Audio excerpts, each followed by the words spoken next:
যে জলে আগুন জ্বলে কাব্যগ্রন্থ থেকে ব্যবধান। শ্রদ্ধেয় কবি হেলাল হাফিজ। অত বেশি নিকটে এসো না, তুমি পুড়ে যাবে। কিছুটা আড়াল, কিছু ব্যবধান থাকা খুব ভালো। বিদ্যুৎ সুপরিবাহী দুটি তার বিজ্ঞানসম্মতভাবে যতটুকু দূরে থাকে, তুমি ঠিক ততখানি নিরাপদ কাছাকাছি থেকো। সমূহ বিপদ হবে, এর বেশি নিকটে এসো না।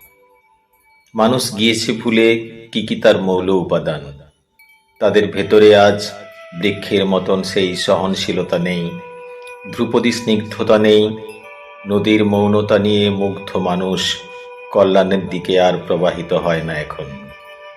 আজকাল অধঃপতনের দিকে সুপারসনিক গতি মানুষের। সঙ্গত সীমানা ছেড়ে অদ্ভুত নগরে যেন হিজরতের প্রতিযোগিতা। তবু তুমি কাছে যেতে চাও, কার কাছে যাবে?